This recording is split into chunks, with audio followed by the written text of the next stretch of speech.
A Werewolf Shifter Romance, written by Amelia Hart. Chapter 1. Chains of Sacrifice. The morning Nyla learned she would die began with birdsong. She woke to the sound filtering through the rough wooden shutters of her small room, the pale light of dawn casting everything in shades of gray and amber. For a moment, she allowed herself to believe this day would be ordinary, that she would rise, tend to the herb garden behind the cottage, perhaps walk to the village market if her stepmother Giselle permitted it. The illusion lasted only until she heard the heavy footsteps on the stairs, the deliberate cadence that meant her father, Tobias, had been sent to deliver news he lacked the spine to refuse. The door opened without a knock. Her father stood in the threshold, shoulders hunched as though the weight of his own cowardice physically burdened him. Behind him, Giselle's sharp features appeared, satisfaction poorly disguised as concern. "The Alpha has called for you," Tobias said, his voice barely above a whisper. He would not meet her eyes. Nyla sat up slowly, her heart beginning its treacherous acceleration, even as her mind struggled to comprehend what those words meant. The Alpha never called for her. She was Omega, lowest in the pack hierarchy, useful only for menial tasks, and her knowledge of healing herbs passed down from a grandmother long dead. Important wolves did not concern themselves with the movements of someone so insignificant. "Why?" The question emerged steadier than she felt. Giselle stepped forward, crowding into the cramped space that served as Nyla's sleeping quarters. "Do not question the Alpha's wisdom. You are needed for the good of the pack. That should be honor sufficient. The good of the pack." Those words carried weight in their community, an obligation that superseded individual desire or survival. Nyla's stomach twisted with premonition. She had heard whispers in recent weeks, fragments of conversation that ceased when she drew near. Attacks along the border of the forbidden forest. Something massive and savage that moved through the trees with unnatural stealth, leaving carnage in its wake. 3 warriors dead in the last month, their bodies so mangled the pack had barely recognized them. The monster. They called it the cursed wolf, though none who encountered it lived to confirm whether it was truly Shifter or some other abomination. Stories varied, each more terrifying than the last. Some claimed it was twice the size of any natural wolf, with eyes that burned golden fire. Others swore it was a demon-given flesh, punishment for ancient sins the pack had long forgotten. And now the Alpha called for her. No, the word escaped before thought could temper it. Her father flinched. Giselle's expression sharpened with something darker than anger. "You will obey. The Alpha has chosen you for sacrifice to appease the beast. Your death may purchase safety for the rest of us." Sacrifice. The word hung in the air, stealing oxygen from the small room. Nyla's lungs constricted as understanding crashed over her in waves of cold realization. They would bind her and leave her in the forest, an offering to whatever horror dwelled there. She would die alone, in terror and agony, so that others might sleep peacefully in their beds. "I am your daughter." She looked at her father, searching desperately for some flicker of paternal protection, some indication that he valued her life above his own fear. Tobias turned away. "You are needed. The Alpha has spoken. You are not his daughter," Giselle corrected with cruel precision. "You are his burden. Born of a first wife who gave him nothing of value before she died. This is your purpose, the only contribution you will ever make. Be grateful you can serve something greater than your own worthless existence." The venom should have been familiar after years of enduring Giselle's resentment, but delivered alongside a death sentence, it carved deeper than usual. Nyla thought of her younger half-sister Verna, only 16, who sometimes offered small kindnesses when their mother was not watching. Would Verna weep for her? Or would relief that she had not been chosen override any grief? When? Her voice had gone hollow. Now. The ceremony begins within the hour. The entire pack gathers to witness your bravery. Giselle's smile contained no warmth. Dress appropriately. They left her then, father and stepmother, to prepare for her own execution. Nyla remained sitting on the narrow bed, her hands trembling in her lap. She wanted to run. Every instinct screamed at her to flee through the window, to disappear into the countryside and never return. But where would she go? Omega wolves did not survive alone. Without a pack, She would starve or be killed by rogues who would sense her vulnerability from miles away. She had no choice. She had never had a choice. Moving with mechanical precision, Nyla washed her face in the basin of cold water on the washstand. She braided her long chestnut hair, weaving it tightly to keep it from her face. The dress she chose was simple, undyed wool that had belonged to her mother. Wearing it felt like armor against what was to come, a reminder that she descended from a woman who had been strong and kind before illness claimed her. If she must die, she would die as her mother's daughter. The walk to the village center passed in a blur. Faces she had known her entire life watched from doorways and windows, some with pity, most with relief that fate had chosen another. Children who once played with her now pressed against their mother's skirts, staring with wide eyes at the Omega, who would become their salvation. The gathering place was an open square of packed earth, encircled by stone markers worn smooth by centuries of weather. Already, it seemed the entire pack had assembled, hundreds of wolves in human form creating a wall of bodies and judgment. At the center stood Alpha Desmond, his presence commanding attention without effort. He was perhaps 45 winters, his hair more gray than brown now, but his physique remained imposing, muscles defined beneath the fine cloth of his tunic. The mark of Alpha showed in the way others unconsciously created space around him, in the careful neutrality of their expressions when his gaze swept over them. Beside Desmond stood his beta, a broad-shouldered man named Garrick, whose loyalty to the Alpha was legendary. Warriors flanked them both, young and strong, the pack's defenders who had failed to stop the monster killing their brothers. Nyla. Desmond's voice carried across the square, silencing the low murmur of conversation. Approach. Her feet moved of their own accord, carrying her forward through the parted crowd.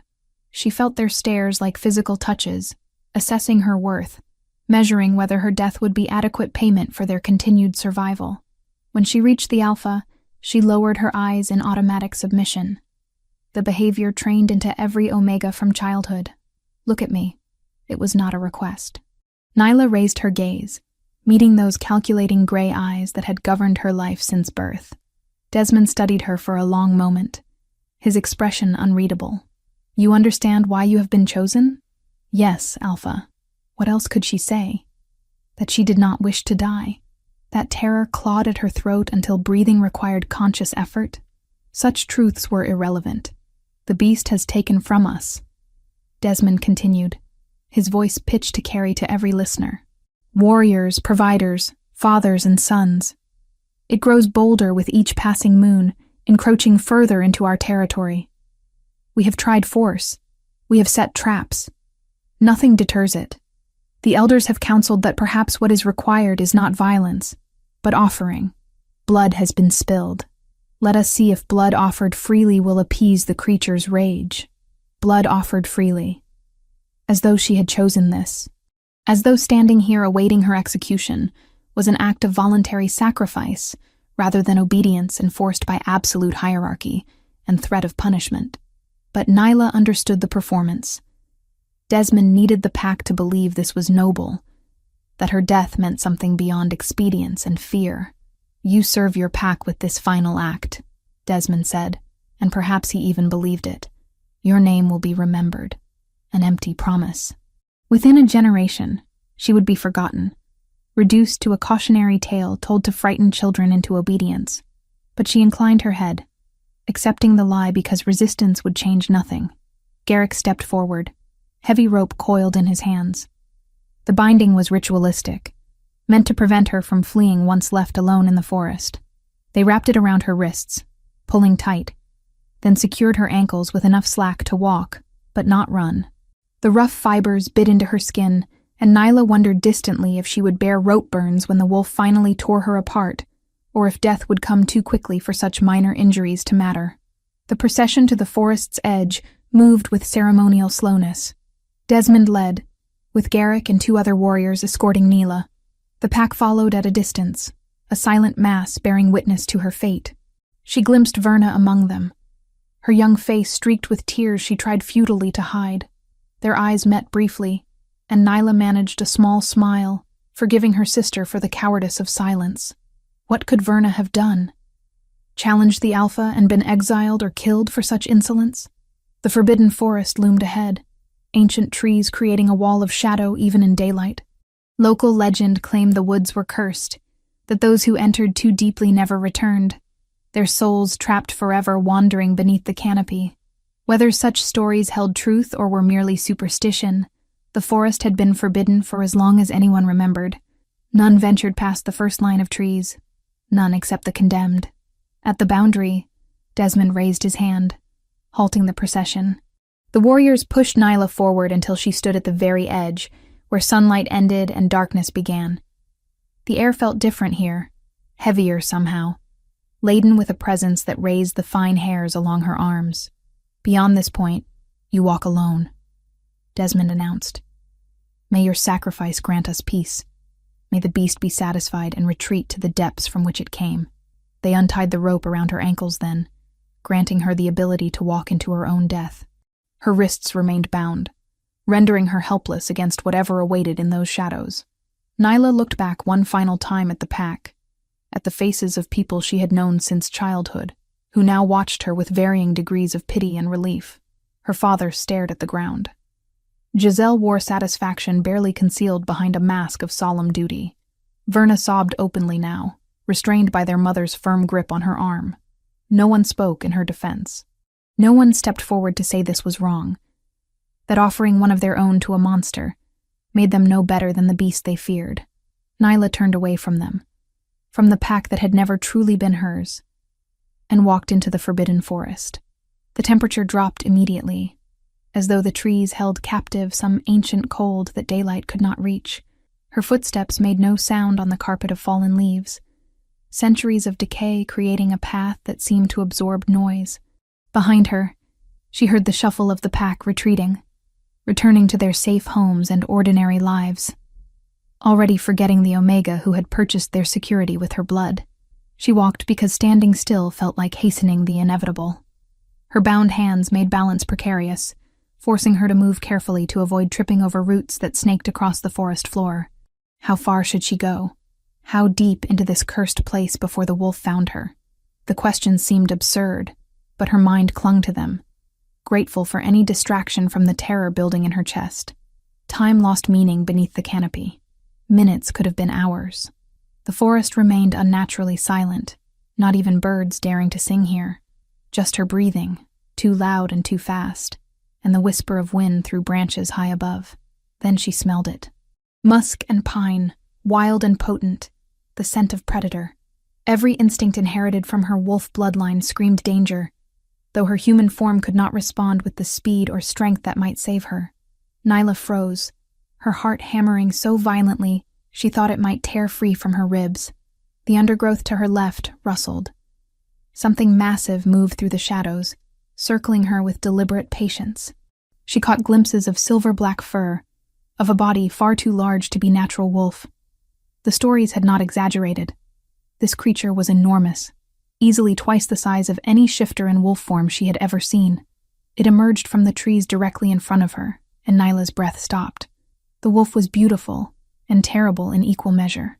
Its coat was the color of storm clouds, silver gray darkened to near black along the spine, and it moved with fluid grace despite its size.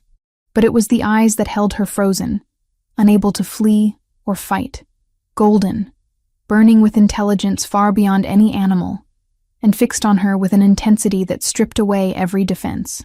This was no mindless beast. Whatever this creature was, or had been, awareness lived behind that predatory gaze. Nyla closed her eyes, unable to watch her own death approach. She heard it move closer, felt the displacement of air as the massive head lowered toward her. Hot breath ghosted across her face and throat, scenting her as she had scented it. Any moment now, teeth would close around her neck. It would be quick. It had to be quick. The wolf sniffed along her jaw, down to where her pulse beat frantically at the base of her throat. She waited for the killing bite. It did not come. Instead, a low rumble emanated from the creature's chest. Not quite a growl, something deeper and more complex. The sound vibrated through her body, raising goosebumps along her arms despite the lack of any true cold. Then, impossibly, the wolf stepped back. Nyla's eyes flew open in shock. The massive creature was retreating, moving backward with its gaze still locked on her face. The golden eyes held something she could not name, some emotion that seemed out of place in a beast meant only for killing. Confusion? Recognition? Before she could process what was happening, the wolf turned and vanished into the forest, leaving her standing alone, alive, and completely bewildered. Chapter 2. Stone and Shadow. Nyla stood frozen long after the wolf vanished, her mind struggling to process what had not happened. She was alive. The realization arrived slowly, like blood returning to a limb that had fallen asleep, bringing with it pins and needles of confused relief. Her bound hands trembled, and she looked down at them as though they belonged to someone else, expecting to see claw marks or blood. There was nothing, not even a scratch. Why had it spared her? The question circled through her thoughts, finding no purchase. Monsters did not show mercy. Beasts did not retreat from easy prey. Yet the wolf had done exactly that, had looked at her with those impossible golden eyes and chosen to walk away. The memory of its regard sent a shiver through her that had nothing to do with cold. Intelligence had lived behind that gaze, awareness that felt disturbingly human despite the animal form. The forest remained unnaturally silent around her, as though holding its breath. Nyla became acutely aware that standing still made her vulnerable. Just because the wolf had not killed her immediately did not mean it would not return. Perhaps it was playing with her. Some cruel instinct to let fear ripen before the final strike. The thought mobilized her, forced her legs to move despite their trembling. She needed to find shelter, somewhere defensible where she could rest and think without exposure on all sides. The bound hands complicated everything, making even simple movement and exercise in frustrated awkwardness. She tried working at the knots with her teeth, but whoever had tied them knew their craft well. The rope held firm, cutting deeper into her wrists with each futile attempt. Moving deeper into the forest felt counterintuitive, but returning to the edge where the pack had abandoned her seemed even more foolish. They would not welcome her back. If anything, her survival would be seen as failure, evidence that she had not fulfilled her purpose. Better to press forward and hope for some cave or thick copse of trees that could provide minimal protection. The terrain grew rougher as she walked, the ground sloping upward in a gradual incline that suggested she was approaching higher elevation. Ancient trees towered overhead, their canopies so dense that daylight barely penetrated. Moss covered everything here, transforming fallen logs into soft green mounds and muffling her footsteps until she moved through near-total silence. It should have been peaceful. Instead, the quiet felt oppressive, a presence in itself that watched and waited. How long she walked, Nyla could not guess. Time behaved strangely in this place, stretching and contracting without pattern. But eventually, the trees thinned ahead, revealing a clearing that should not exist. She approached cautiously, senses alert for any sign of danger. What emerged from the undergrowth stole her breath. Ruins sprawled across the clearing, stone structures that had once been grand now reclaimed by nature. Ivy climbed crumbling walls, and trees grew through what had been windows or doorways, their roots breaking apart foundation stones with patient inevitability. But even in decay, the architecture spoke of wealth and power. These had not been common buildings. The dressed stone, the careful joints, the sheer scale suggested something important had stood here. A palace, perhaps. Or a keep. Nyla moved closer, drawn by curiosity stronger than caution. Her bound hands made climbing over fallen masonry difficult, but she managed, driven by a need to understand what this place had been. The central structure was largest, its walls still partially intact despite centuries of abandonment. She could see where a great hall had stood, could trace the outline of rooms branching off from it. Whoever had lived here commanded respect and resources. It was on one of these partially standing walls that she found the first symbol. At first, it appeared to be merely decorative carving, the kind of ornamentation wealthy families commission to display their status. But as Nyla studied it more closely, she recognized intent beyond aesthetics. The symbol consisted of interlocking circles, carved deep into the stone with precision that suggested ritual rather than art. Within the circles, smaller symbols nested. Some she recognized from healing texts her grandmother had shown her, others completely foreign.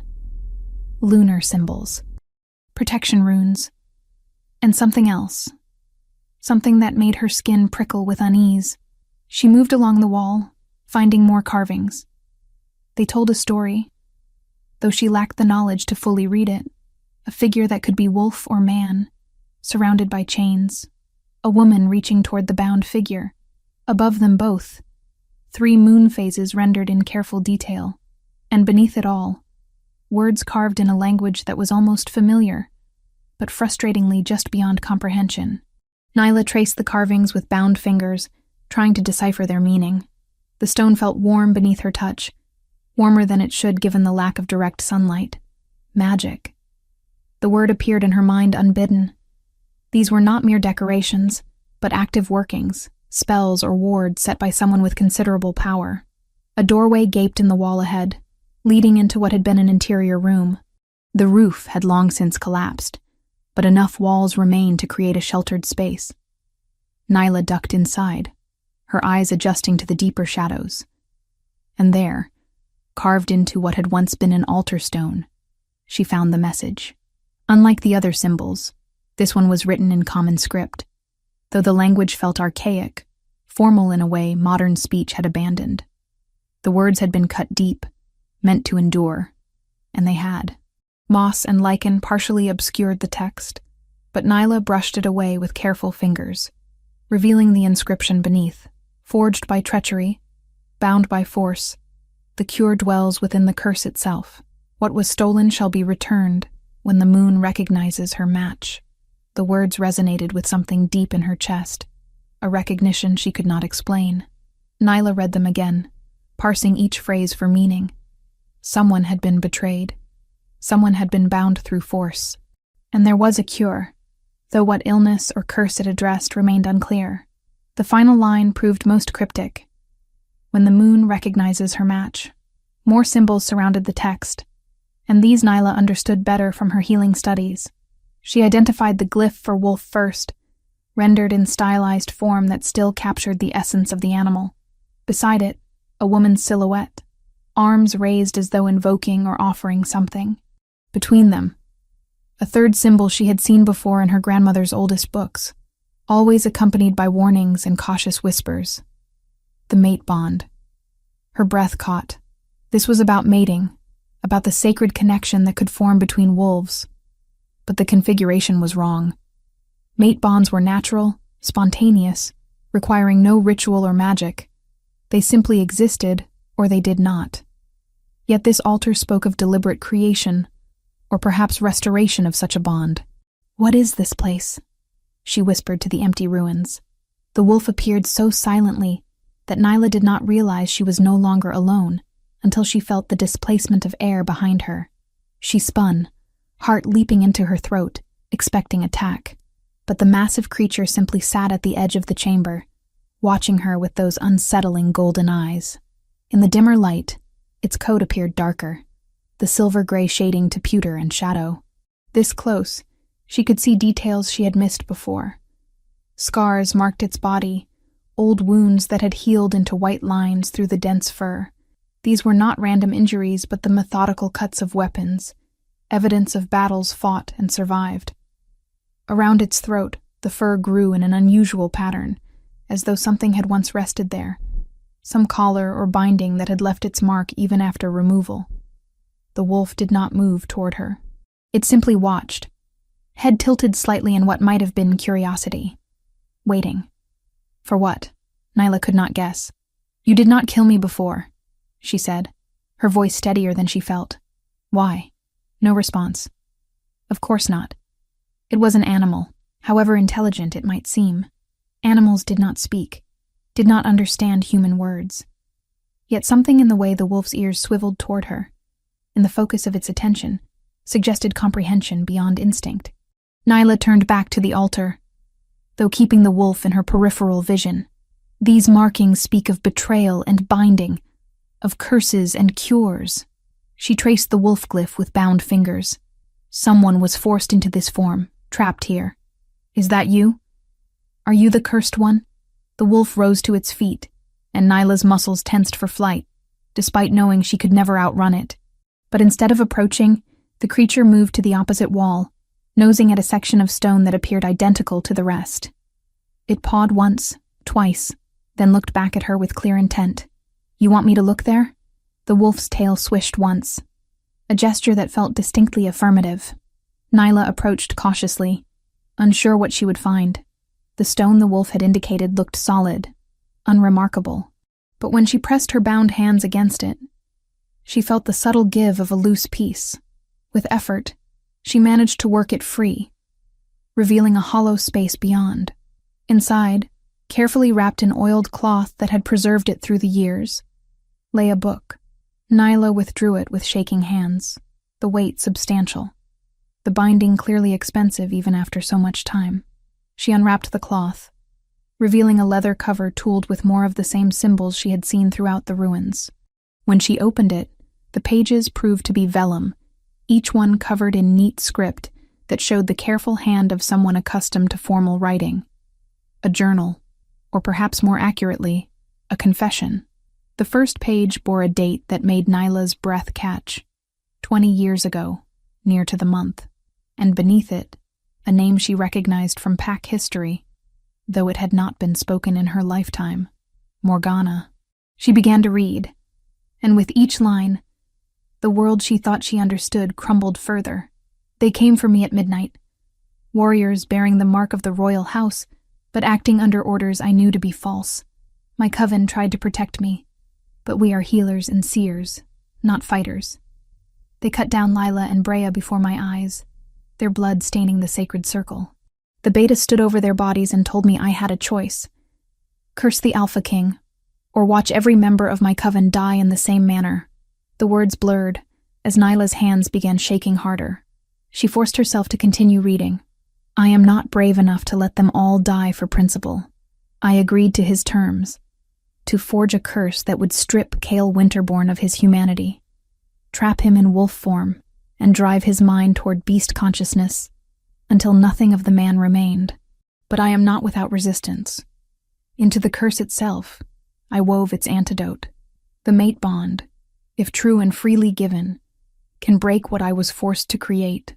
I leave these words, these symbols, these clues, praying someone will find them, praying the Alpha King's true mate will come, will recognize him, will choose him despite the monster he has become." The journal continued, detailing the curse in technical terms Nyla only partially understood, explaining the mechanism by which mate bonds could unravel magical compulsion. Morgana had been thorough, leaving instructions alongside her account, ensuring that whoever found this information would know how to proceed. Nyla looked up from the pages to find the wolf watching her with an intensity that stole breath. Understanding crashed over her with the force of physical impact. This was not just any cursed creature. This was the Alpha King, the ruler who had supposedly abandoned his throne 20 years ago. Desmond had told stories of Cale Winterborn's cruelty, of his tyrannical rule that necessitated rebellion. But if this journal spoke truth, if Morgana's confession was genuine, then everything Nyla had been taught was lies built upon betrayal. Cale? The name emerged as barely a whisper. The wolf's ears pricked forward, its entire body going still in a way that confirmed what she already knew. This was the Alpha King, reduced to beast form by magic wielded under threat of genocide. And Desmond, the Alpha who currently ruled, was the Beta who had orchestrated it all. The magnitude of the deception left Nyla reeling. How many years had Desmond maintained this charade? How many wolves believed the lies about their true king? And more pressing, more dangerous, what would Desmond do if he learned the truth might be discovered? Cale moved closer, and this time Nyla did not flinch away. He lowered his massive head, bringing his muzzle near her bound wrists. For a heartbeat, she thought he meant to bite, to free her through violence. Instead, he caught the rope between careful teeth and began to work at the knots with surprising dexterity.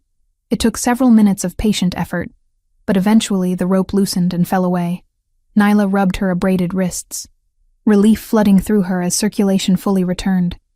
She met Cale's golden eyes, seeing them now with new understanding. "Can you transform?" she asked. "Can you become human again, even briefly?"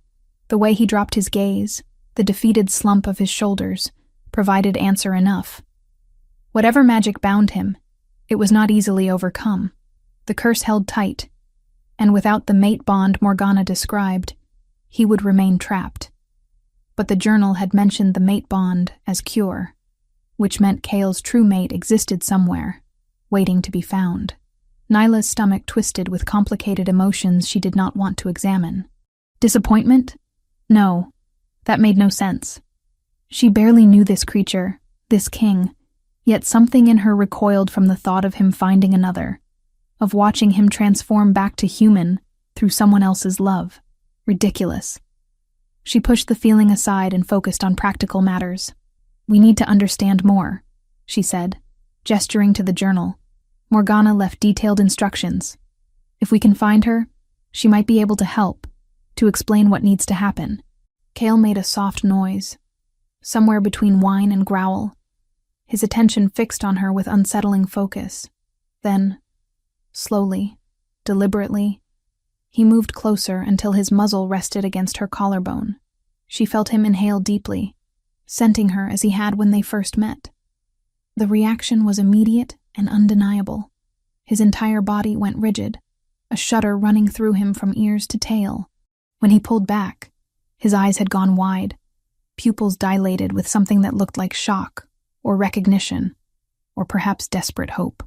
And Nyla felt it too, though she had no name for the sensation. A pull, magnetic and insistent, centering in her chest and spreading outward. Heat that had nothing to do with temperature. A rightness that defied logic. Oh no. She was the mate bond he needed. She was the cure Morgana had woven into the curse. Chapter 3. Awakening Bond. The realization should have brought fear. Instead, Nyla felt a strange calm settle over her, as though some part of her soul had been waiting for this discovery. She looked at Kale, at the wolf who was somehow also a king, and saw the same recognition reflected in his golden eyes. The mate bond was not subtle. It pulled at her, insistent as gravity, demanding acknowledgement. "This is impossible," she whispered, though her hands moved of their own accord to rest against his massive head. His fur was coarser than she expected, thick and warm beneath her fingers. He leaned into the touch with a sound that was almost human in its relief. Days passed in the ruins, and Nyla began to understand the rhythm of Kale's cursed existence. He remained wolf during daylight, the beast form holding him captive with iron certainty. But as evening approached, she noticed changes, small at first, barely perceptible shifts in his behavior and bearing. The first transformation came at dusk on the third day. Kale had been lying near the altar where Nyla sat reading Morgana's journal, his eyes tracking her movements with that unsettling intelligence. Then his body went rigid, every muscle locking as though seized by invisible hands. The sound that tore from his throat was neither wholly animal nor human, but something caught agonizingly between. "Kyle!" Nyla dropped the journal, rushing to his side despite not knowing how to help. His bones were breaking. She could hear them crack and reshape, could see the way his limbs contorted at angles that made her stomach lurch. The transformation she had witnessed countless times among her pack was nothing compared to this. Those shifts flowed with natural grace, bodies moving between forms with practiced ease. This was violence, magic forcing flesh to obey despite resistance. It lasted 3 minutes that felt eternal. When finally the spasm ceased, a man lay where the wolf had been. Nyla's breath caught. Even in obvious pain, even with his body trembling from the ordeal, Kale Winterborn was arresting. His face held sharp angles softened by full lips currently pressed thin with discomfort. Dark hair fell to his shoulders, tangled and unkempt. His body bore the marks of 20 years lived as a hunted thing, lean muscle carved from necessity rather than vanity, scars crossing his torso and arms in patterns that told stories of survival. He opened his eyes, and they remained that impossible gold. The curse had not released him fully, only granted temporary reprieve. "Alpha King," Kale rasped, his voice raw from disuse. He tried to push himself upright, failed, tried again with stubborn determination. Nyla moved to help him, offering her shoulder for support. He hesitated before accepting, and she felt the exact moment their skin made contact. Heat bloomed where they touched, the mate bond recognizing and celebrating the connection. Kale's sharp intake of breath told her he felt it too. "How long do you have?" she asked. "Minutes." He looked down at his human hands as though they belonged to a stranger. "Never more than 10. The curse pulls me back. 10 minutes." Barely time to speak a handful of sentences before the agony of transformation would claim him again. Nyla's chest tightened with frustrated sympathy. "Morgana's journal says the mate bond can break the curse entirely. We need to complete it." Kale's laugh held no humor. "You do not know what you offer, Omega. The mate bond is sacred, permanent. You would tie yourself to a beast for all your remaining years based on words in an ancient book. You are not just a beast." The conviction in her voice surprised them both. "You are the rightful Alpha King. And if the bond can free you, then yes, I offer it willingly." He stared at her, those golden eyes searching her face for signs of deception or fear. She met his gaze steadily, letting him see her resolve. "Why?" The word emerged barely above a whisper. "You owe me nothing. Your pack sacrificed you, but you escaped. You could leave, find another territory, start again. Instead, you stay with a cursed creature and offer yourself to restore a king you never knew." Nyla considered how to answer. The truth was complicated, layered with emotions she barely understood herself. Part of it was justice, the need to see Desmond exposed for his crimes. Part was the pull of the mate bond itself, that undeniable recognition of rightness. But beneath all of it lay something simpler. Because you did not kill me when you could have.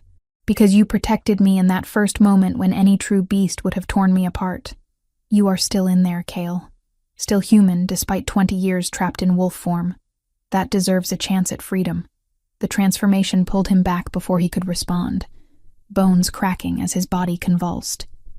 Nyla held him through it, ignoring his attempts to push her away, refusing to let him endure the agony alone. When finally the wolf emerged again, she remained close, one hand resting on his shoulder until the shaking subsided. Over the following days, the pattern repeated. Each evening brought transformation, each time lasting slightly longer. 5 minutes became 7, then 10 stretched to 12. Kale's body was remembering humanity, the mate bond slowly undermining the curse's hold. During his human moments, they talked.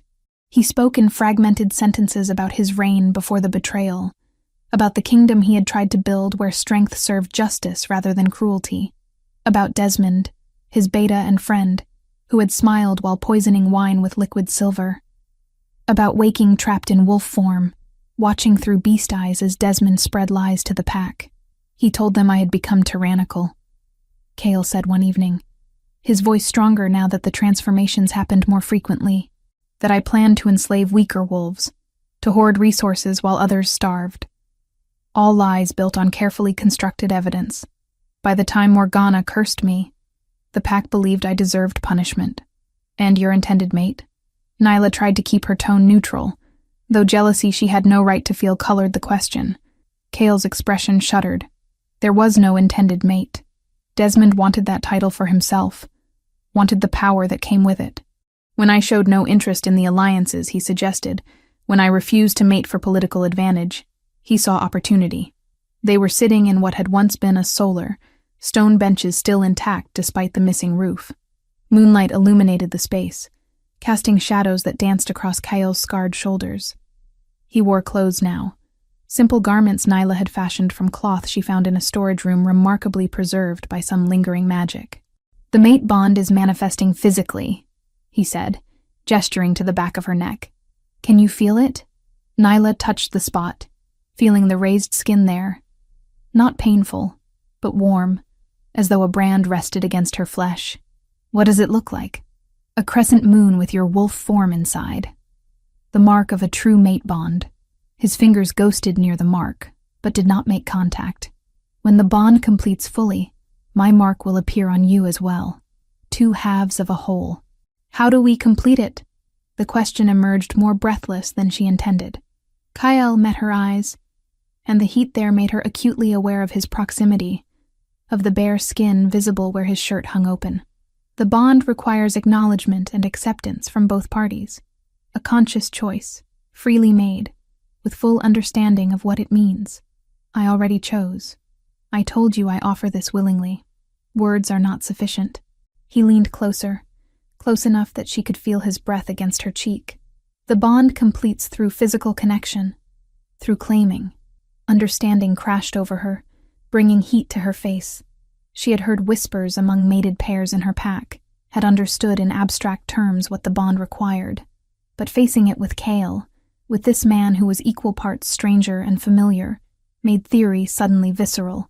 I am not afraid, she said, surprised to find it true. You should be. But his hand came up to cup her face, thumb tracing her cheekbone with devastating gentleness. I have been beast longer than man, Nyla. The wolf is never far from the surface. I could hurt you without meaning to. You have had countless opportunities to hurt me. You chose protection instead. The transformation seized him then, stealing away the moment.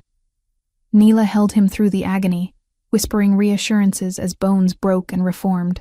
When the wolf emerged, he pressed his head against her shoulder in what felt unmistakably like apology. 2 more days passed before the next attempt. Cale's human time had stretched to nearly 20 minutes, enough for proper conversation. They were discussing Morgana's journal, trying to decipher the more technical passages about curse breaking, when he went very still. What is it? Nyla asked. Your scent changed. His voice had dropped lower, rougher. The bond grows stronger. It calls to both wolf and man. Heat pooled in her belly at the way he looked at her, predatory and possessive and wanting. She should retreat, should maintain distance until they understood the bond better. Instead, she moved closer. Then perhaps we should answer. Cale's control visibly frayed.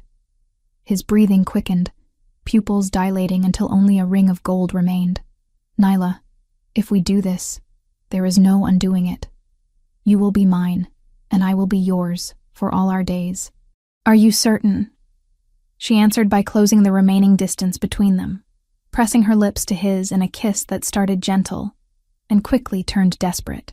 Kyle made a sound deep in his chest, half growl and entirely human, his arms coming around her to pull her against him. The mate bond blazed to life, no longer merely warm but burning. Nyla felt it in her blood, in her bones, felt the exact moment it recognized completion approaching. Cale's hands moved to her waist, then lower, his touch reverent despite the urgency. Mine, he breathed against her mouth. Yours, she agreed. The transformation took him at the worst possible moment, his body convulsing away from hers as the curse reasserted control. Nyla watched helplessly as he writhed, his agonized sounds tearing at her heart. When the wolf finally emerged, he looked at her with what she could swear was frustrated rage. We will complete this, she promised him, running her hands through his fur. The curse is weakening. I can feel it. Soon, you will have hours in human form, and then the bond can finish what we started. But even as she spoke, the reassurance, unease prickled at the base of her skull. They had been in the ruins for nearly a week. How long before Desmond sent someone to confirm her death? How long before they were discovered here, vulnerable and trapped by the curse's timing? As though summoned by her thoughts, Cale's ears suddenly pricked forward, his entire body going tense with alertness. He moved to the entrance of their shelter, nose testing the air, a low growl building in his chest. Someone was coming. Chapter 4. Threat Uncovered. The scent carried on the wind brought Cale's hackles rising. Nyla recognized his defensive posture immediately and moved deeper into the ruined chamber, pressing her back against stone still warm from afternoon sun. 3 days had passed since anyone from the pack would have reason to venture this direction, yet someone approached with clear purpose. Kyle positioned himself between Nyla and the entrance, his massive form blocking any direct path to her. The growl building in his chest was warning and promise both. She rested one hand on his shoulder, feeling the tension coiled in every muscle. How many? She whispered. His ears swiveled, tracking sounds too faint for her human hearing. 2, perhaps 3 individuals moving through the forest without attempting stealth. They wanted to be heard, wanted whatever dwelled in these ruins to know they approached, hunters confident in their superiority over prey. The first figure emerged from the tree line, and Nyla's stomach dropped. She recognized Garrick, Desmond's beta, his broad shoulders and battle-scarred face unmistakable even at distance. Behind him came two younger warriors, both carrying silver-tipped spears that glinted in the fading light. They had come prepared to kill. Garrick stopped at the edge of the clearing, his gaze sweeping across the ruins before settling on the chamber where Cale stood guard. His eyes widened fractionally when he spotted Nyla, alive and clearly unharmed. "The Omega survives," Garrick called out, his voice carrying the kind of authority that came from years commanding others. "Alpha Desmond will be relieved. We feared the beast had taken you." Nyla stepped forward before Cale could stop her, though his warning growl told her exactly what he thought of that decision. She kept one hand on his back, fingers buried in thick fur, maintaining connection while facing the warriors. "I am well, as you can see. You may return to the Alpha and tell him his sacrifice was unnecessary." Garrick's expression hardened. "You will return with us. The pack has mourned your loss. Your family wishes to see you restored to them." The lie was transparent. Her family had not mourned. They had celebrated her absence, and Desmond would never allow her return, not when she might speak of what she had discovered in these ruins. The journal, the truth about Cale's curse, the evidence of Desmond's betrayal, all of it threatened the carefully constructed deception that had stood for 20 years. "I choose to remain here," Nyla said, proud when her voice emerged steady. One of the younger warriors stepped forward, spear raised. "You do not have that choice, Omega. You belong to the pack." Cale's snarl erupted with explosive violence, his lips pulling back to reveal teeth designed for tearing flesh. The warrior stumbled backward, nearly dropping his weapon. Even Garrick shifted his weight, reassessing the threat before him. "The beast protects her," Garrick observed, his tone thoughtful rather than afraid. "Interesting. It should have killed her days ago. Perhaps it is not the mindless creature Desmond claims." Nyla let the words hang between them, watching for reaction. Garrick's face revealed nothing, but the warriors exchanged uneasy glances. They had been raised on stories of the cursed wolf, of the monster that existed only to destroy. Seeing it stand guard over an Omega, rather than slaughter her, challenged everything they believed. "Alpha Desmond will want to hear of this," Garrick said. "He will be most interested in why the beast spares one of our own." The threat was implicit. Desmond would come himself, would bring more warriors, would not leave until he understood what had changed. And once he learned Nyla had found evidence of his crimes, once he realized the curse might be breaking, he would do whatever necessary to eliminate the danger, including killing them both. "Tell Desmond the truth," Nyla said, making a decision that felt inevitable. "Tell him I know what he did. Tell him I found Morgana's journal, that I understand how he poisoned his Alpha King and forced a curse upon an innocent man. Tell him his reign was built on betrayal and murder." Silence fell heavy as stone. The warriors stared at her as though she had grown a second head, confusion and disbelief warring across their features. But Garrick went very still, the stillness of a predator deciding whether to strike or retreat. "You speak madness," he said finally. "There is no Alpha King. Cale Winterborn abandoned his throne 20 years past. Cale Winterborn stands before you, trapped in wolf form by magic Desmond, compelled through violence. The journal documents everything. The poisoning, the threats, the execution of innocents to force compliance. Your Alpha is a liar and usurper." Garrick's hand moved to the sword at his hip. "Careful, Omega. Such words could be considered treason." "Truth is not treason." Nyla felt Cale shift beside her, his body coiling for attack if the warriors advanced. "I have proof. Written confession from the witch who cast the curse. Desmond cannot hide behind his lies forever." The beta studied her for a long moment, his expression unreadable. When he spoke again, his voice had dropped lower, more dangerous. "You truly believe this creature is the lost king?" "I know he is." "Then you are as cursed as the beast." Garrick turned to the warriors. "We return to report what we have found. Alpha Desmond will decide how to proceed." They withdrew into the forest, moving quickly now that subtlety served no purpose. Nyla watched them disappear among the trees, her heart hammering against her ribs. She had just declared war on the most powerful wolf in the kingdom. There would be no forgiveness, no mercy if Desmond caught them before the curse fully broke. The moment the warriors passed beyond sight, Cale's body convulsed. The transformation took him hard and fast, bones breaking with sounds that made Nyla flinch, despite growing accustomed to the violence of it. When finally he emerged in human form, gasping against the pain, she was there to steady him. That was dangerous, he managed once breath returned. Desmond knows now. He will move against us. He was always going to move against us. At least now he knows we understand his crimes. Nyla helped Kyle sit, noting with concern how the transformations left him increasingly exhausted. The curse was fighting back, resisting the mate bond's erosion of its power. Morgana, Kale said. We need to find her. With her testimony, with proof of the forced curse, the pack might believe us, might turn against Desmond. Can you remember where her coven dwells? Kale's expression twisted with frustration. Pieces. Fragments. The curse took so much. But there were mountains to the north. Valleys hidden by permanent mist. Places where magic runs deep and old. 3 days of travel. Perhaps 4 if they had to remain cautious. But they had no choice. Remaining in the ruins meant waiting for Desmond to return with overwhelming force. At least moving gave them initiative, put them on the path toward breaking the curse completely. We leave at dawn, Nyla decided. You know the forest better than any tracker Desmond can send. We use that advantage.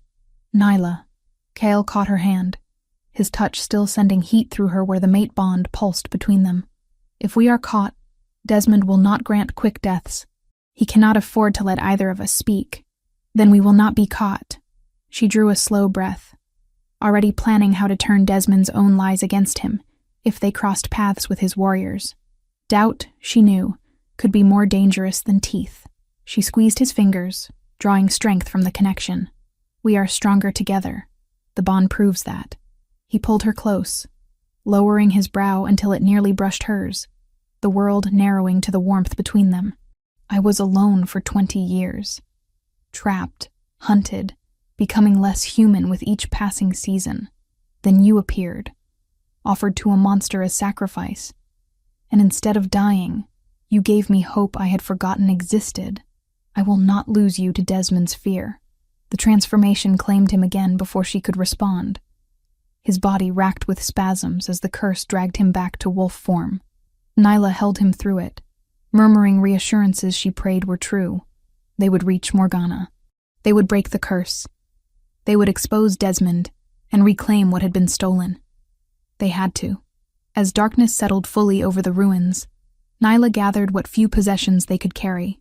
Morgana's journal went into a leather satchel she had found in the storage rooms, wrapped carefully in oiled cloth. She packed dried meat left over from Kale's hunting, a water skin, flint and steel for fire, everything else they would find along the way or do without. Kale watched her preparations with those unsettling golden eyes, his intelligence evident in every measured movement. When she finally lay down to sleep, he curled around her, his massive body providing warmth and protection both. The mate bond hummed between them, growing stronger with each shared moment. Somewhere in the darkness, Desmond was planning. Somewhere beyond the forest, warriors prepared for orders. But here in the ruins of a fallen kingdom, an Omega and her cursed king rested, gathering strength for the battle ahead. Chapter 5. Journey to Salvation. Dawn broke cold across the ruins, mist clinging to broken stones and turning everything ghostly. Nyla woke to find Kyle already alert, his wolf form pacing the perimeter with restless energy. She gathered their supplies quickly, slinging Morgana's journal-containing satchel across her body where it rested against her hip. We travel fast, she told him, running her fingers through his fur one last time before they departed. Desmond will send trackers, but you know this forest better than anyone. Kale's answering rumble held agreement and something darker. He had lived as hunted prey for 20 years, learning every hidden path, every stream that could mask a scent trail, every hollow where a wolf could hide. Now those survival skills would serve them both. They moved north into terrain that grew progressively wilder. The forest here was ancient, trees so massive their trunks required 3 men linking hands to encircle. Undergrowth grew thick between them, making passage difficult for anyone unfamiliar with the hidden game trails. But Kale navigated with confidence born of intimate knowledge, leading Nyla through spaces she would have sworn were impassable. By midday, they reached a river running swift with snowmelt from distant mountains. The water would hide their scent, make tracking them nearly impossible. Kale plunged in without hesitation, powerful legs propelling him across the current. Nyla hesitated only a moment before following, gasping as the cold shocked through her clothes. The far bank rose steep, requiring both hands to climb. Kyle waited at the top, shaking water from his coat in a spray of diamond droplets. When Nyla finally pulled herself up beside him, her muscles burned with effort. They had been traveling hard, and her body protested the pace.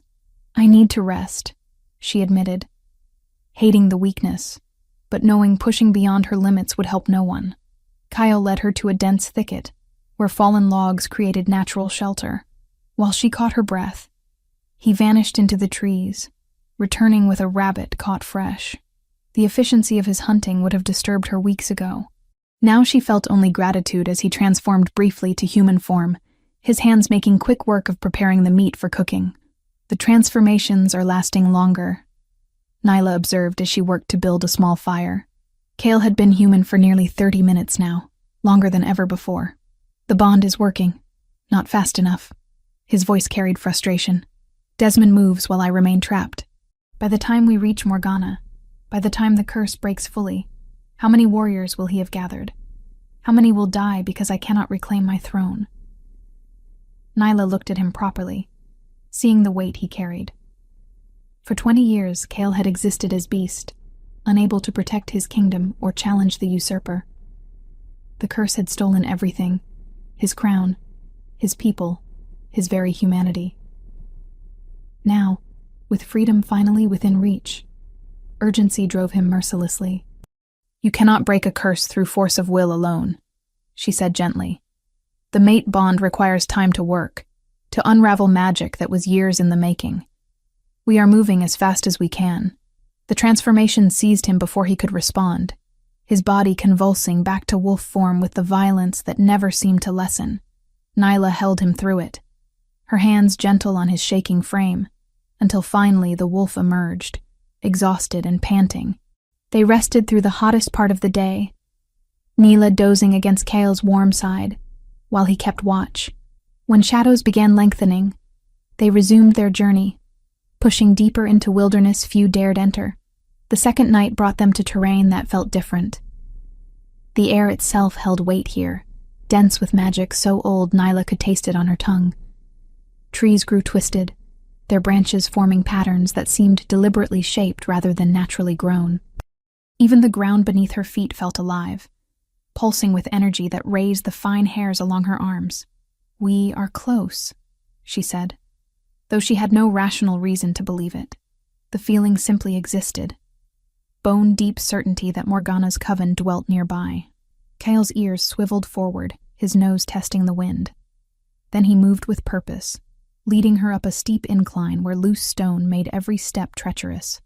Nyla climbed carefully, using roots and exposed rocks for handholds, trusting Kale's guidance even when her own senses screamed they were ascending toward nothing. At the summit, the world opened into something impossible. A valley stretched below them, hidden so completely that Nyla understood immediately why no one had found Morgana's coven in 20 years. Permanent mist filled the depression, glowing faintly with its own luminescence. Through the shifting white, she caught glimpses of structures, small cottages arranged in a circle around a central clearing. Protective wards shimmered at the valley's entrance, visible only because the setting sun caught them at the right angle. "How do we pass the wards?" Nyla asked. Kale's response was to step forward, allowing his body to make contact with the magical barrier. Light blazed where fur met ward, spreading outward in ripples. For a heartbeat, Nyla feared they would be repelled or worse. Then the magic recognized something in Kale, some mark of kingship or residue from Morgana's original curse, and the barrier opened. They descended into the valley together, mist closing around them until Nyla could see barely 3 paces ahead. She kept one hand on Kale's shoulder, letting him guide her through the disorienting white. Shapes moved in the fog, human forms that watched their approach but did not interfere. At the valley floor, the mist thinned enough to reveal the coven properly. Perhaps 20 cottages formed the circle, each showing signs of careful maintenance despite the isolation. In the central clearing, a bonfire burned, despite the lack of any visible wood, magical flames casting no heat.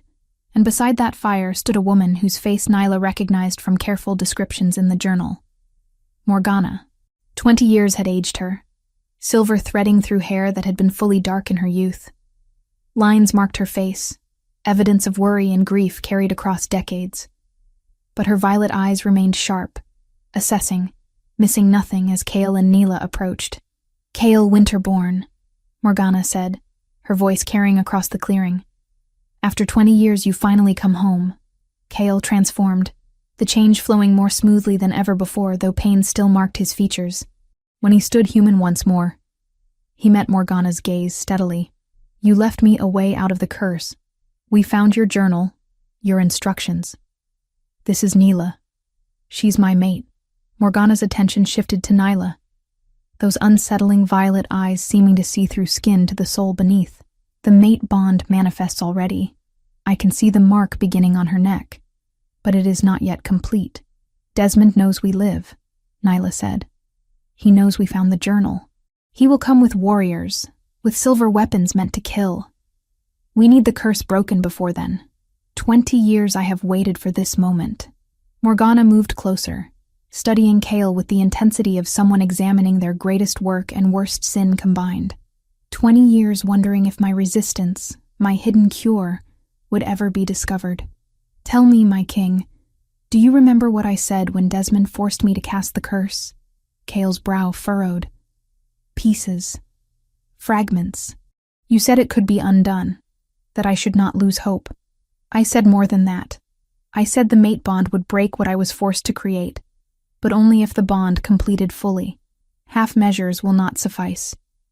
You must complete the mating ritual, allow the bond to seal entirely before the curse will release its hold." Heat flooded Nyla's face, but she kept her voice steady. "What does the ritual require?" Morgana's smile held sympathy. "What all mate bonds require. Physical union with conscious acceptance from both parties. The claiming and the choice made simultaneously, sealing the bond in a way that overwrites even forced magic. Then we will do it," Kyle said without hesitation. "Tonight. Not tonight." Morgana shook her head. "The bond must be completed at the correct phase of the moon. Tomorrow night, when the moon rises full, the timing matters, amplifies the bond's power. Attempt it too soon, and the curse may resist successfully. One more day. One more day to wait while Desmond gathered his forces." Nyla wanted to protest the delay, wanted to demand they complete the bond immediately regardless of moon phases. But Morgana had created the cure, had woven the solution into the curse itself. If she said timing mattered, then they had to trust her knowledge. "Will you testify?" Nyla asked. "When we face Desmond, when we expose his crimes, will you speak the truth before the pack?" "I will do more than testify." Morgana's expression hardened. "I will show them. My magic can project memories, allow others to witness what occurred 20 years past. Desmond will face not just accusation but irrefutable proof of his betrayal." Around them, other coven members had emerged from their cottages, drawn by the commotion. They stared at Kale with expressions ranging from awe to grief, seeing their king restored after decades believing him lost. An elderly woman stepped forward, tears tracking down weathered cheeks. "Your Majesty," she whispered, dropping into a bow that others quickly echoed. "Forgive us. We could not protect you. There is nothing to forgive," Kale said, his voice rough with emotion. "You survived. That is what matters." The coven welcomed them with cautious hope, offering food and shelter. Nyla ate mechanically, her mind already focused on the coming confrontation. Tomorrow night, the curse would break.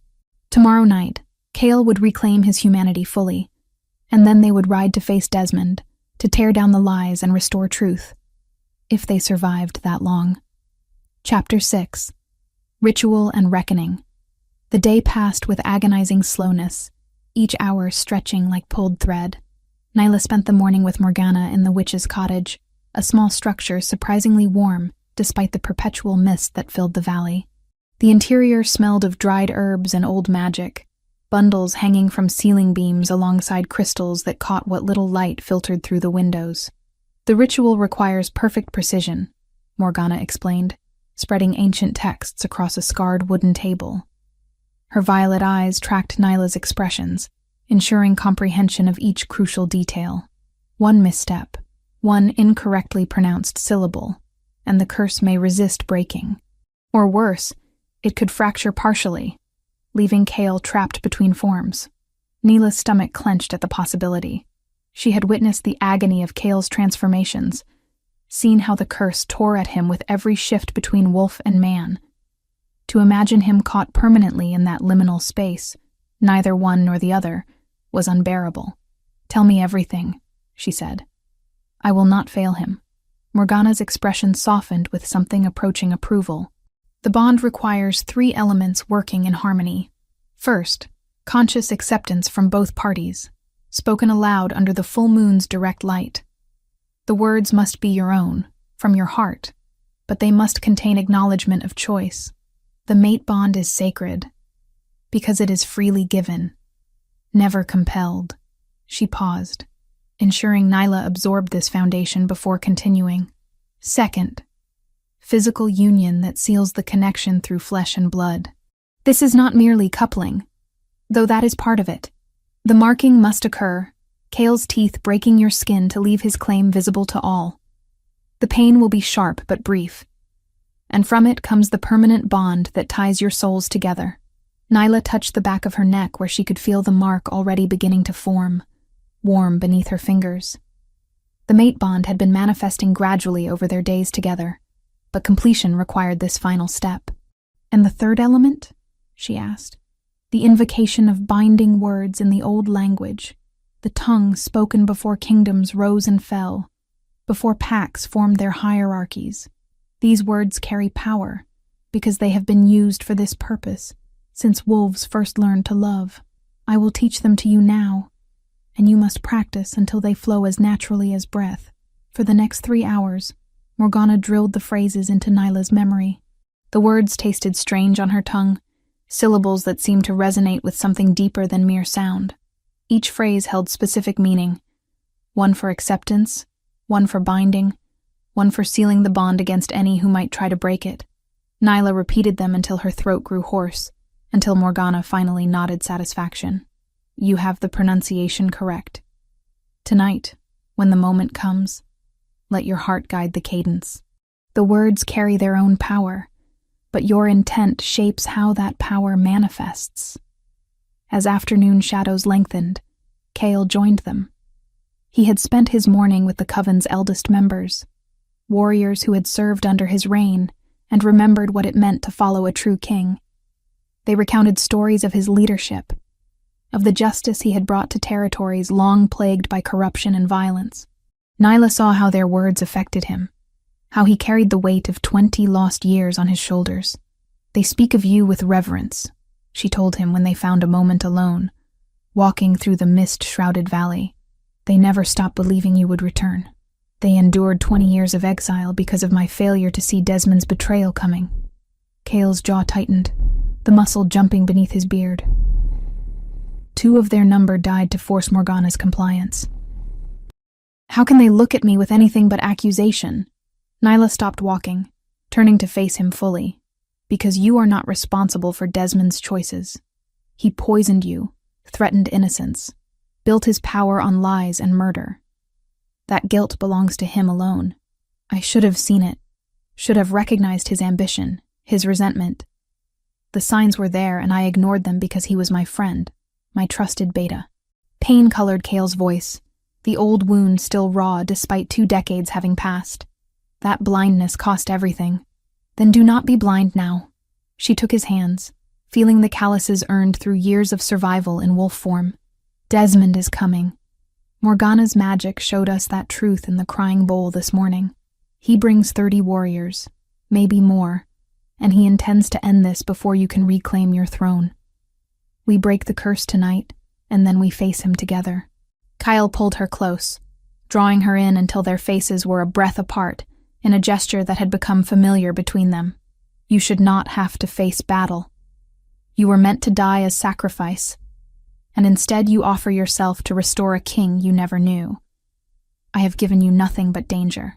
You gave me purpose, Nyla countered. You gave me a choice when all my life choices were made for me by others. And you gave me this. She touched the mate mark on her neck, feeling the warmth pulse beneath her skin. I am not afraid of what comes next. The afternoon passed in preparation. The coven created a sacred circle in the clearing, using salt and crushed crystals that gleamed faintly with their own luminescence. They wove protective wards around the valley's perimeter, strengthening the barriers that had kept them hidden for 20 years. Warriors checked weapons and armor, preparing for the confrontation that would follow the ritual. As dusk approached, Nyla bathed in a spring-fed pool the coven maintained, washing away the dirt and exhaustion of travel. Other coven members assisted her, braiding her hair with threads of silver and decorating her skin with symbols meant to amplify the mate bond's power. They dressed her in a simple white shift, traditional garb for one about to be claimed. You are very brave, one of the younger witches said while fastening the last clasp. Not many would accept a mate bond with such certainty, especially under these circumstances. It does not feel like bravery, Nyla admitted. It feels inevitable, like this was always meant to happen. Like every choice I made, every step I took, was leading me to this moment. The witch smiled. That is the mate bond speaking. It knows what your mind sometimes doubts. Trust it. The moon rose full and luminous, its light transforming the mist-filled valley into something ethereal and otherworldly. Nyla emerged from the cottage to find the entire coven gathered in a circle around the sacred space they had prepared. Kyle stood at the center, wearing ceremonial robes in deep blue that marked him as royalty. His dark hair had been combed back from his face, his beard trimmed neatly. He looked every inch the king he had been, the ruler he would become again.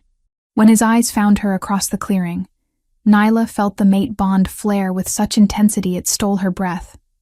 Want and need and love so profound, it bordered on pain, all tangled together in the connection that pulsed between them. She moved toward him through the parted coven members, her bare feet silent on earth that had been consecrated for this purpose. Morgana stood beside the sacred circle, her hands already raised to begin the ritual. Kyle Winterborn, Alpha King of these lands and all who dwell within them, do you stand before witnesses to claim your mate?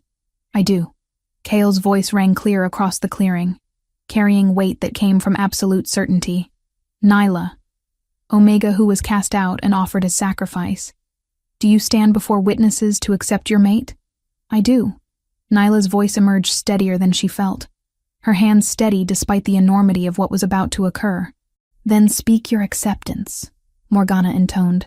Let the words come from your hearts, witnessed by the full moon and bound by the magic that flows through these sacred grounds. Kale took Nyla's hands in his grip firm and warm. I choose you, Nyla. Not because fate demanded it, not because the mate bond drew us together, but because you saw a beast and chose to see the man beneath. You gave me hope when I had forgotten such things existed. You stood beside me when wisdom would have counseled flight. I choose you as my mate, my Luna, my equal in all things from this night until the end of my days. Tears pricked Nyla's eyes at the raw honesty in his words. She gripped his hands tighter, letting her own truth spill forth. I choose you, Kale. When I should have died in that forest, you spared me. When I needed protection, you provided it. When I needed purpose, you showed me I could be more than what others decided for me. I choose you not just as king, but as the man who held me through pain, who shared his broken pieces and trusted me with them. I choose you from this night until the end of my days. Power flooded the clearing the moment their declarations completed, the mate bond blazing to life with such force that several coven members gasped. Golden light erupted from where Kyle and Nyla stood clasped hands, spreading outward in waves that made the protective wards shimmer and strengthen. Then let the claiming commence, Morgana said, her voice distant now, as magic older than memory took control of the ritual. The coven withdrew to give them privacy, while remaining close enough to maintain the sacred circle's integrity. Kyle drew Nyla close, his hands gentle despite the urgency thrumming through their bond. She felt his desire, his love, his desperate need to complete what they had started. And beneath it all, she felt the curse beginning to fracture, sensing the completion of the bond approaching. Their union was both sacred and primal, bodies moving together in the ancient dance that had sealed mate bonds since wolves first walked the earth. When Kale's teeth found the junction of her neck and shoulder, marking her as his in the traditional way, the pain was sharp and bright, before transforming into pleasure so intense, Nyla cried out. The old words spilled from both their lips simultaneously, the syllables Morgana had taught them flowing with power that resonated through earth and air. Light erupted from where their bodies connected, golden and brilliant, spreading outward in waves that made the watching coven shield their eyes. Kale's body convulsed. But this was different from the agonizing transformations the curse had forced upon him for 20 years. This was magic being unmade, chains dissolving, freedom returning after an imprisonment that had lasted far too long. The light intensified until Nyla had to close her eyes against the brilliance. But she held Kale through it, their bond anchoring them both as the curse shattered into fragments that dissolved like mist in sunlight. When finally the light faded and Nyla could see again, Kale remained fully human. No tremors preceded unwanted transformation. No pull dragged him back toward wolf form against his will. He looked at his hands with wonder, flexing fingers that would remain human for as long as he willed them, tears tracking down his face as 20 years of captivity finally ended. Chapter 7. Truth Unveiled. The moment stretched eternal as Kale stood before his gathered warriors and the assembled coven, his newly restored humanity radiating power that even the youngest among them could feel. The mate mark on Nyla's neck glowed faintly in the moonlight, answering the mark that had manifested on Kale's shoulder during their ritual. Two halves of one whole, bound now beyond any curse's ability to separate. But victory carried a bitter edge. Even as Morgana began preparations to travel to the pack's main territory, even as the coven celebrated the curse's breaking, a commotion erupted at the valley's entrance. The protective wards that had hidden this sanctuary for 20 years shimmered and buckled, strained by the force of those who pressed against them from outside. "They are here," Morgana said, her expression grave as she extended her senses through the magical barriers. "Desmond brings his warriors, 30 at least, perhaps more. He has silver weapons and chains forged specifically to bind shifters. He comes prepared for war." Kale's jaw tightened, his hand instinctively moving to where a sword should hang at his hip. He wore only the ceremonial robes from the mating ritual, but already his bearing had transformed. No longer the hunted beast struggling for scraps of humanity, he stood as the Alpha King who had once commanded armies and brought justice to lawless territories. "How long until they breach the wards?" he asked. "Minutes. Perhaps less if Desmond has brought his own witch." Morgana's violet eyes flashed with anger. He would dare attack this sacred space, risk the coven's wrath, all to maintain his stolen throne. Then we give him what he came for. Kyle turned to address the assembled coven warriors, men and women who had lived in exile for 20 years, awaiting this moment. "I will not ask you to fight my battles. You have suffered enough because of Desmond's crimes. But if you choose to stand with me, if you choose to help me reclaim what was stolen, I swear on my mate bond that I will never again allow such injustice to stand unchallenged." The eldest warrior, a grizzled man whose scars spoke of countless battles, stepped forward. "We have waited 20 years for this, my king. We will not abandon you now when victory is finally within reach." Others echoed his sentiment, voices rising in a chorus of loyalty that made Nyla's chest tight with emotion. These wolves had lost everything when Desmond's coup succeeded, had been forced to flee or face execution for the crime of serving their rightful king. Now they would finally have the chance to set things right. Nyla moved to stand beside Kale, ignoring his immediate protest. "I am your Luna now. Where you go, I follow. The mate bond demands nothing less. You have no weapons, no armor. This will be brutal, Nyla. Desmond will not hesitate to kill you if given the opportunity." "Then do not give him that opportunity." She met his golden eyes steadily. We are stronger together. The bond proves that. Let me stand at your side." Before Kale could argue further, the wards shattered. Magic exploded outward in a wave of displaced energy that flattened grass and sent several coven members stumbling. Through the breach poured warriors in formation, their armor polished and weapons drawn. At their head strode Desmond, his face a mask of cold fury as he took in the scene before him. His gaze found Kyle immediately, recognition and rage warring in his expression. For a long moment, silence held. Then Desmond laughed, the sound devoid of humor. "Impossible. The curse should have held. You should still be beast, trapped and mindless." His attention shifted to Nyla, to the mate mark visible on her neck. The Omega broke it. How fitting that my carefully laid plans unravel because I underestimated the weakest among us. Your plans unraveled because they were built on lies and murder, Kyle said, his voice carrying across the valley with the authority of one born to lead. "I stand before you restored, Desmond. The curse is broken. Your reign ends tonight." "My reign?" Desmond's expression twisted with contempt. "You speak as though you still have claim to a throne you abandoned 20 years past. The pack has prospered under my leadership. They know no other alpha. What makes you think they will accept a king who returns from exile expecting blind loyalty? Perhaps because that king brings proof of your crimes." Morgana stepped forward, her hands already weaving patterns in the air. Magic coalesced before her, forming a shimmering screen that hung suspended. "Watch, warriors of the pack. Watch and see the truth your alpha has hidden from you for 2 decades. The magical projection sprang to life, pulling memories from Morgana's mind and rendering them visible to all. The warriors watched, transfixed, as scenes played out in vivid detail. Desmond pouring liquid silver into Kale's wine during a feast, the poison that would weaken the king and make him vulnerable to what came next. Warriors dragging a struggling Morgana from her cottage, while 2 young witches lay dead in spreading pools of blood, their throats cut as demonstration of Desmond's seriousness. Desmond standing over those corpses, his voice cold as winter as he gave Morgana her terrible choice: curse the Alpha King, or watch every member of her coven die in the same brutal fashion. And finally, the curse itself. Kale collapsing as the magic took hold, his body convulsing between forms, while Desmond watched with satisfaction. Barely concealed behind a mask of feigned sorrow, the scene showed Desmond addressing the pack, weaving his lies about tyranny and necessary action, painting himself as reluctant savior rather than ambitious traitor.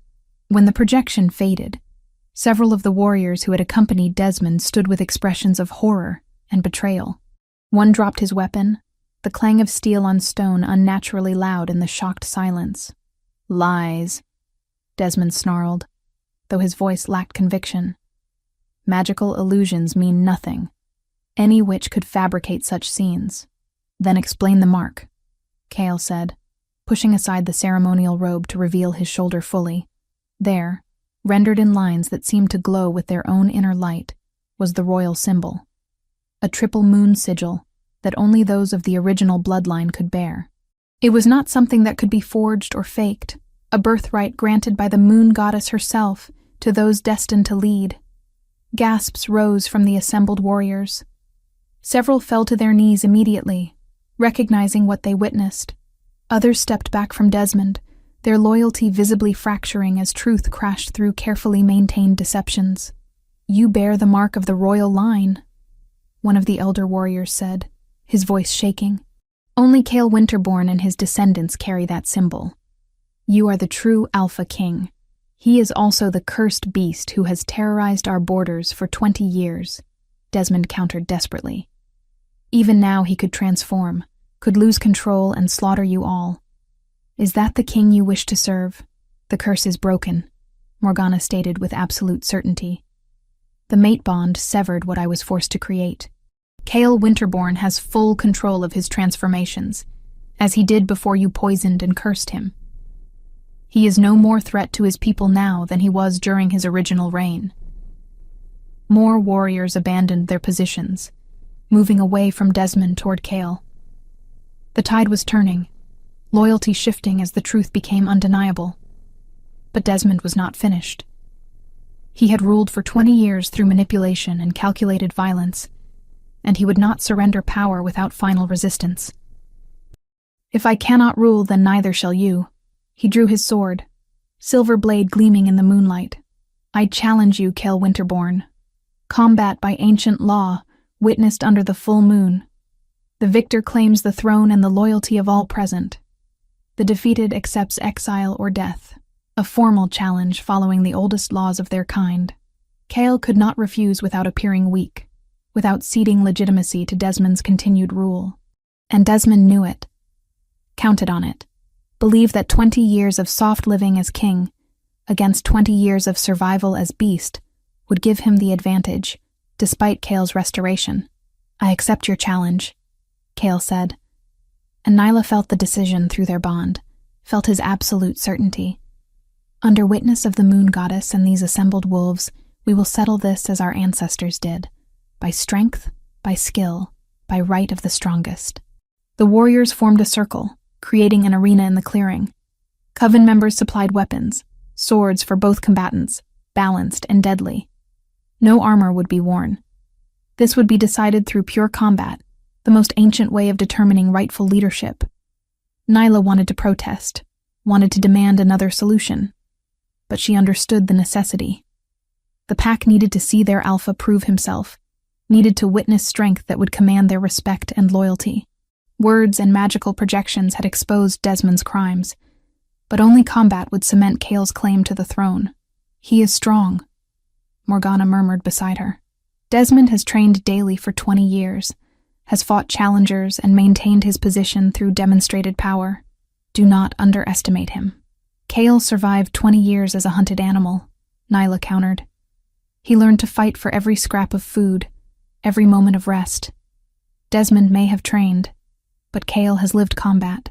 The opponents faced each other across the makeshift arena, silver blades catching moonlight. For a heartbeat, neither moved. Then Desmond attacked with the fury of a man who had everything to lose, his blade singing through the air in arcs meant to kill rather than disable. Cale met each strike with precision, born of both formal training and desperate survival, his movements economical and devastatingly effective. The battle that followed was brutal and beautiful, two alphas fighting for dominance while their people watched in absolute silence. Chapter 8. Crown Restored. The battle was over in moments that felt like hours. Desmond fought with the desperation of a man watching his world crumble, his strikes powerful but increasingly wild, as Cale's defense remained impenetrable. 20 years of ruling from the safety of a throne had made Desmond soft, where it mattered most. He had forgotten what it meant to fight for survival, to face death with every sunrise. Cale had not forgotten. Could never forget after 2 decades as hunted prey. The final exchange happened almost too quickly for the watching crowd to follow. Desmond lunged with all his remaining strength, his silver blade aimed for Cale's heart in a killing strike. But Cale moved with the fluid grace of his wolf, sidestepping the attack and bringing his own sword around in an arc that sent Desmond's weapon flying. Before the usurper could recover, Cale's blade was at his throat, pressed against the pulse that hammered frantically beneath the skin. "Yield," Cale commanded, his voice carrying absolute authority. Desmond's face twisted with rage and humiliation. For a heartbeat, Nyla thought he might refuse, might force Cale to execute him right there. But survival instinct won over pride. "I yield," he spat, the words clearly bitter on his tongue. Cale lowered his blade but did not step away, keeping Desmond pinned under the weight of his dominance. By the ancient laws witnessed here under the full moon, the throne returns to its rightful holder. Do any challenge this claim? Silence answered him. The warriors who had accompanied Desmond now knelt in submission, recognizing their true alpha king. Even those who had served Desmond longest could not deny what they had witnessed. The truth of his betrayal revealed through Morgana's magic, the royal mark blazing on Kyle's shoulder, and most damning of all, his victory in ritual combat. "Then hear my judgment," Cale said, his voice carrying to every corner of the valley. "Desmond, you who poisoned your king, who threatened innocents to force a curse, who built your reign on lies and murder, I grant you exile. You will leave these territories before the next moonrise and never return. Should you set foot on Packlands again, the sentence will be death. Gasps rose from the assembled wolves. Exile was considered worse than execution for most shifters, condemning the exiled to life without pack, without the connections that defined their existence. But it was also mercy, a demonstration that Kale would not rule through vengeance, even when vengeance was justified. You let me live? Desmond's expression showed confusion alongside continued fury. After everything I did, you grant mercy. I grant justice, Kale corrected.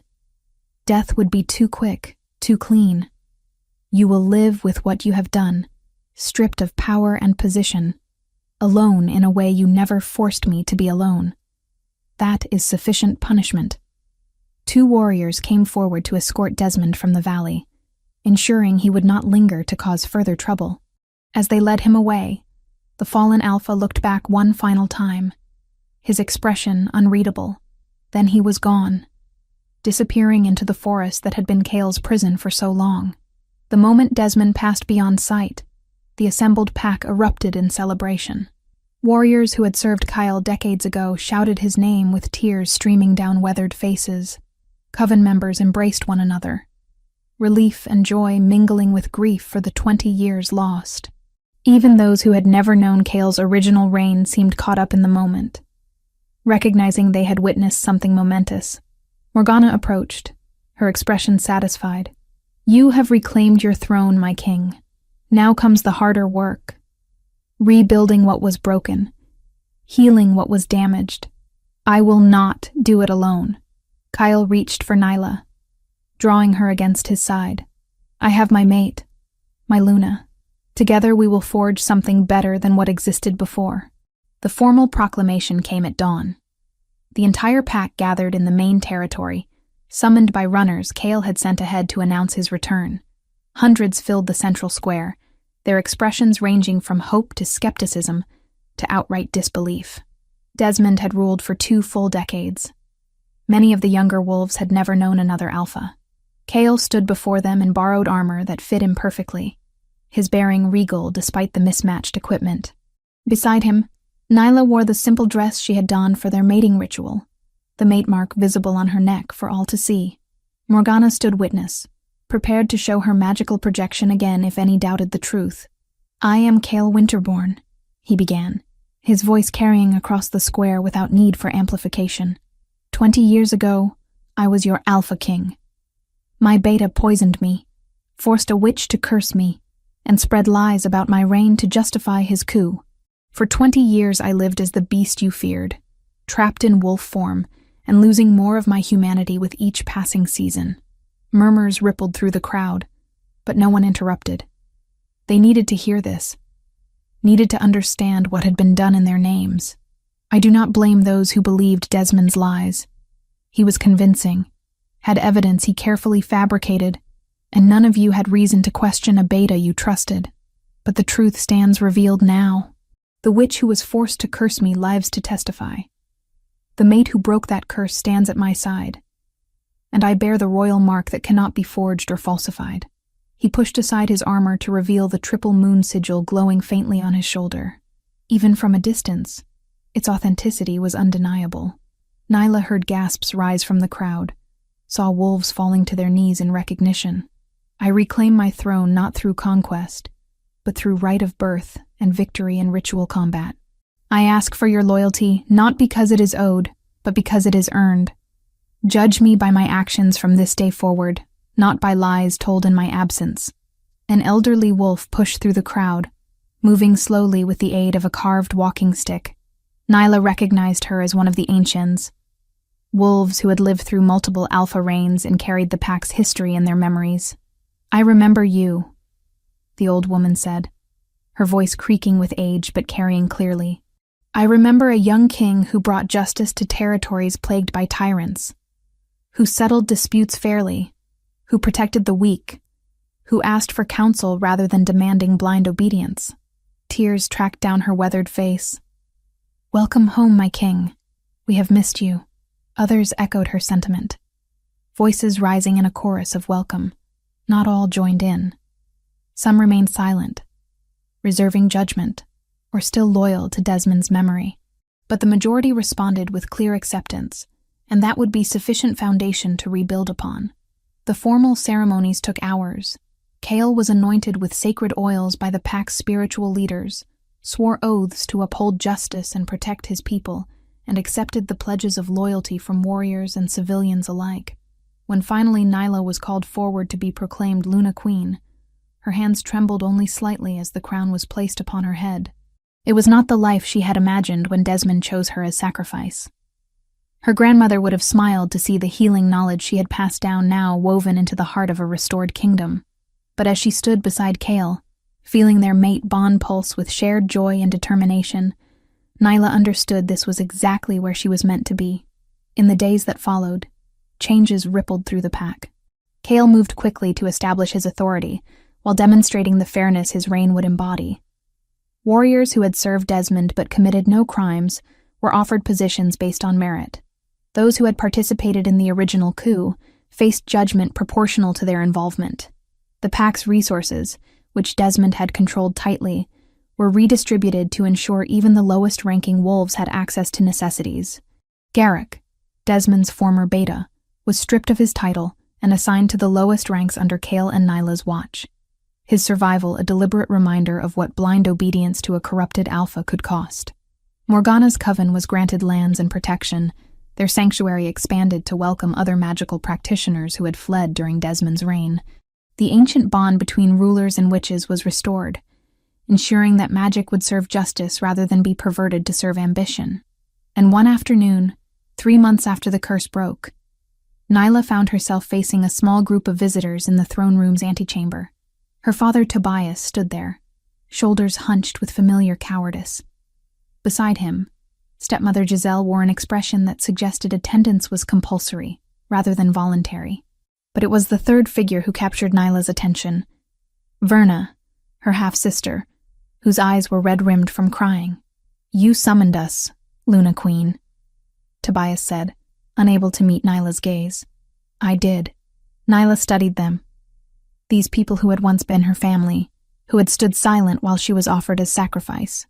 "You have petitioned for return to the main territory, for homes closer to the castle. I am here to grant that request, but with conditions." Giselle's expression soured further. "What conditions?" "Tobias, you will work in the stables under the headgroom's supervision. Your wages will be fair, but nothing more. You abandoned your daughter when she needed protection. Earn your place through honest labor or leave." She turned to her stepmother. "Giselle, you will have no position or special consideration. Your cruelty to me as a child is not forgotten. You may live in pack territory, but you will find no favoritism here." Both father and stepmother looked as though they wished to protest, but lacked the courage. Finally, they nodded acceptance and withdrew, leaving only Verna. "And me?" the girl asked, her voice small. "What is my punishment?" "You have no punishment." Nyla moved closer. Seeing the child her sister had been, the young woman she was becoming, you cried when I was taken. You showed compassion when none other did. If you wish it, I offer you a place in my household, an apprenticeship learning statecraft and governance. You are blood, Verna. That still matters to me. Verna's face crumpled, and she threw herself into Nyla's arms, sobbing with relief and gratitude. Nyla held her sister close, this one piece of her past worth salvaging and nurturing. That evening, Nyla found Kyle on the castle's highest balcony, staring out at the territories he now ruled. She moved to stand beside him, their mate bond humming contentedly at the proximity. "Morgana confirmed it today," she said quietly. "I am pregnant. We will have a child by spring." The timing made sense. Only a handful of months separated the night they had finally claimed each other in the ruins from the quiet life now quickening inside her. Cale turned to her, wonder and joy transforming his features. He pulled her close, one hand moving to rest gently against her still flat stomach. "An heir. A future that continues what we are building here. Are you happy?" Nyla asked. "With how everything has unfolded. I spent 20 years as a beast, believing I would die trapped and alone. You gave me back not just my throne, but my humanity, my hope, my future. Yes, Nyla. I am happy beyond any words to express it. They stood together as the sun set over their kingdom. The cursed wolf and the sacrificed Omega, who had become Alpha King and Luna Queen. Behind them lay betrayal and suffering, years stolen and lives damaged. But ahead stretched possibility, a chance to build something better than what had existed before. The pack that had cast Nyla out now celebrated her as their Luna. The king who had been cursed now ruled with wisdom, earned through suffering. And in the growing life Nyla carried, hope took root for a generation that would never know the darkness their parents had overcome. It was not the ending either had imagined. It was better.